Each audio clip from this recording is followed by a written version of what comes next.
کامیاب دنیا میں اور آخرت میں وہ شخص ہے اور ہوگا جس سے اس کا رب راضی ہے، جس سے اللہ اور اللہ کے رسول راضی ہیں، جو اللہ کو منوا کر زندگی گزارتا ہے، اللہ کے حکم کے مطابق زندگی بسر کرتا ہے، اس کا اٹھنا بیٹھنا چلنا سونا ساری چیزیں اگر خدا کے حکم کے مطابق نبی صلی اللہ علیہ وسلم کے طریقے کے مطابق ہے تو وہ کامیاب ہے دنیا میں بھی اور آخرت میں۔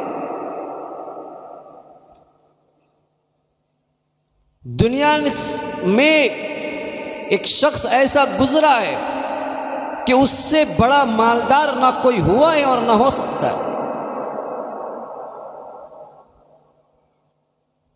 اگر مالداری کا بھوت ہم پر سوار ہے کہ ہم مالدار بن گئے اور ہم سردار بن گئے اور ہم طاقتور بن گئے اور ہماری بادشاہت ہے اور ہم کامیاب ہیں، سب شخص کے اوپر ہماری فوقیت ہے ہماری، تو یہ بھول ہے۔ مالداروں کی مثال آپ کو بھی معلوم ہوگا، کتابوں کے اندر آپ نے بھی سنا پڑھا ہوگا اور سنا بھی ہوگا کہ قارون سے بڑا مالدار دنیا میں کسی کو دیکھا ہے نہ کوئی ہو سکتا ہے۔ صاحب 70 اونٹوں پہ صرف اس کے خزانوں کی چابیاں جایا کرتی تھی۔ آج تو ہمارے پاس 3-4 لاکر ہوں تو ہم تو بڑے مالدار ہیں۔ 3-4 لاکر، وہ چابیاں تو پتہ بھی نہیں چلیں گی کہاں چھپ کر رکھی ہوئی ہیں، مگر 70 اونٹوں پر اس کے خزانوں کی چابیاں جایا کرتی تھی۔ بس یہ خزانوں کی چابی ہے 70 اونٹوں پر لدے ہوئے، صرف چابیاں۔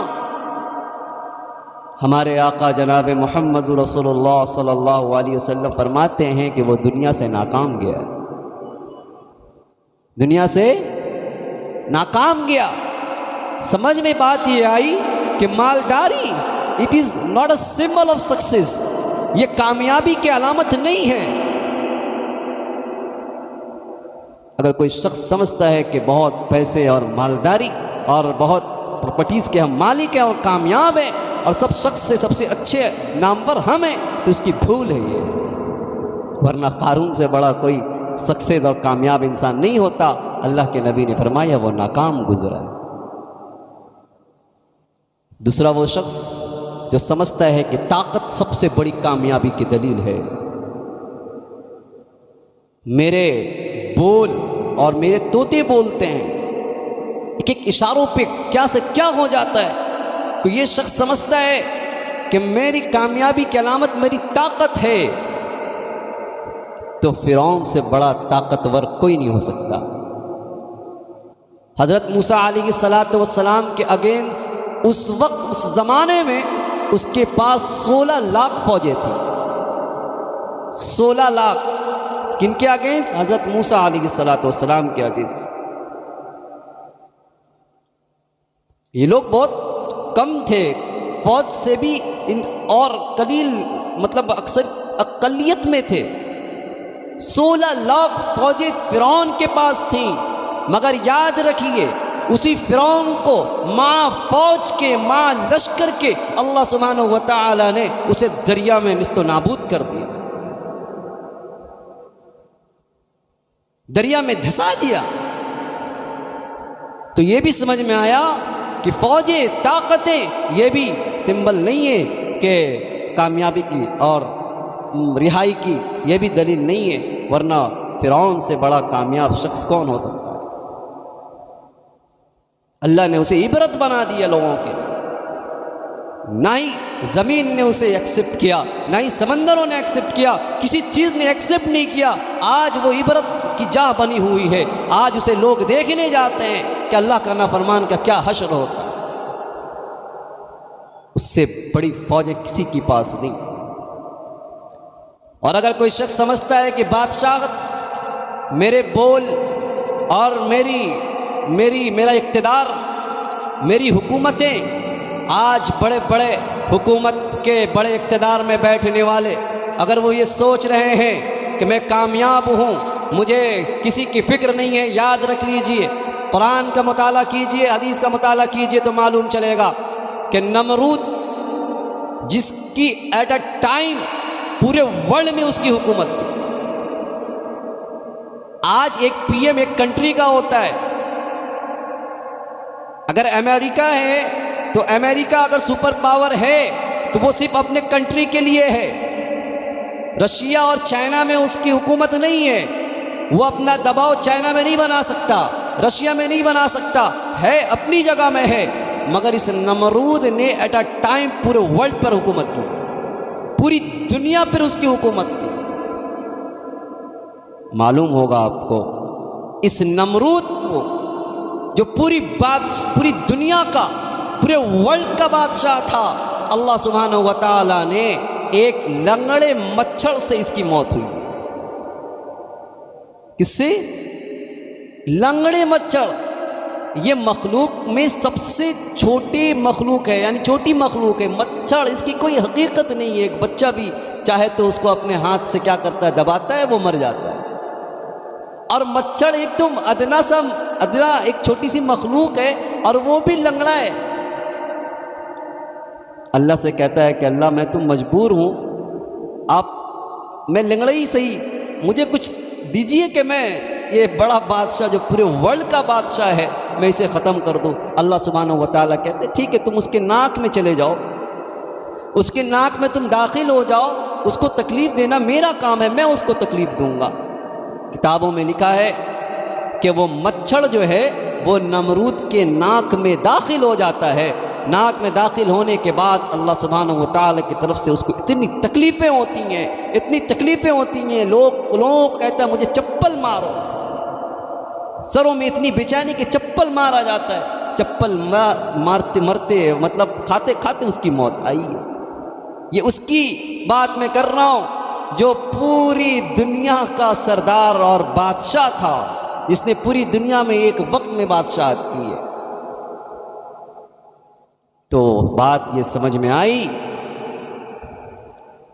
کہ wealth it is not a symbol of success, کہ مالداری یہ کامیابی کی دلیل نہیں ہے.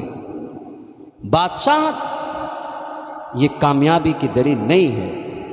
اور مال کا ہونا, بادشاہت کا ہونا اور اپنی طاقت کا ہونا, یہ مال, تینوں واقعہ انسیڈنٹ آپ کے سامنے موجود ہے. فرعون کا ہو, نمرود کا ہو, چاہے وہ قارون کا ہو. اب ہم پوچھیں گے کامیابی کی دلیل کیا ہے, تو ہم سب کے آقا جناب محمد رسول اللہ صلی اللہ علیہ وسلم نے فرمایا. حضرت بلال رضی اللہ تعالیٰ عنہ چہرے سے کالے ہیں, کوئی وقت نہیں, غلام ابن غلام ہے. ایک تو خود غلام, ان کے والد بھی غلام, کوئی سلسلہ نسب نہیں, باپ دادا تک کے بعد کا نسل پتہ ہی نہیں ہے کہ کون ہے. ادن سے غلام ہیں. اللہ کے نبی جناب محمد رسول اللہ صلی اللہ علیہ وسلم فرماتے کہ بلال جب راستے میں چلتا ہے, زمین پر چلتا ہے, عرش میں اس کے چلنے کی حرکت ہوتی ہے. یہ ہے کامیابی, جس سے اس کا رب راضی ہے, جس سے وہ اس کے اعمال اچھے ہیں, جس کے دل میں اللہ کا خوف ہے, جو اپنے رب کو منوا لے وہ اللہ کے یہاں کامیاب ہے. رسول اللہ صلی اللہ علیہ وسلم نے اس کی علامت بتائی.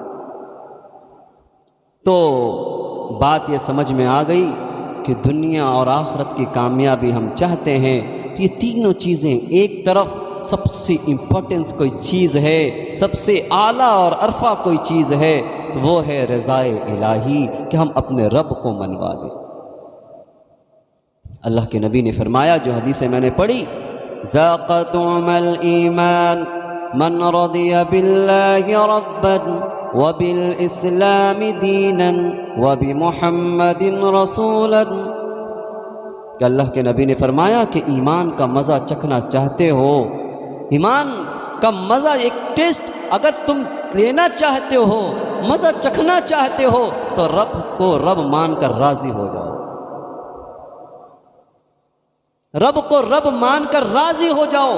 اگر ہم یہ چاہتے ہیں کہ ہم کامیاب ہو جائیں, اور ہم چاہتے ہیں کہ ایمان کا ایک ٹیسٹ, جو ہر ڈشز کا الگ الگ ٹیسٹ, ڈفرینٹ ٹیسٹ ہوتے ہیں. جب ہم بریانی کھاتے ہیں تو بریانی کا مزہ, جب ہم مٹھائیاں کھاتے ہیں مٹھائی کا مزہ، جو بھی ڈفرینٹ ڈشز ہیں سب کا مزہ الگ الگ ہے۔ مٹھائی کھانے سے بریانی کا مزہ نہیں ہے، مٹھائی کھائیں گے مٹھائی کا مزہ، بریانی کھائیں گے بریانی کا مزہ۔ اسی طریقے سے ایمان کا بھی ایک ٹیسٹ ہے، جب رب کو رب مان کر راضی ہو جائیں کہ میرا رب ہی ہمارا پالنہار ہے، ہمارا خالق ہے، اللہ راضی ہے تو ہم کامیاب ہیں، اللہ راضی نہیں ہے تو دولت بیکار ہے، طاقت بیکار ہے، بادشاہت بیکار ہے۔ اگر رب راضی ہے تو ایک غریب محتاج مزدور بھی اللہ کے یہاں اس کا مقام بڑا ہوا۔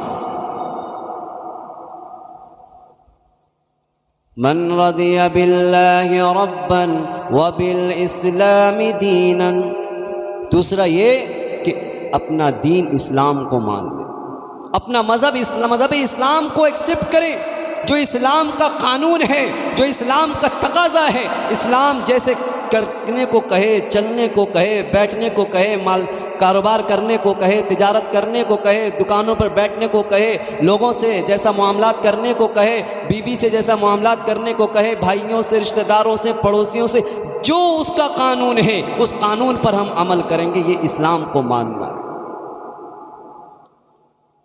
نماز میں اللہ کو مانیں گے، اللہ نے جیسے وہ کہا ہے 4 رکعت پڑھیں گے 4 رکعت پڑھیں گے، 3 نہیں پڑھیں گے۔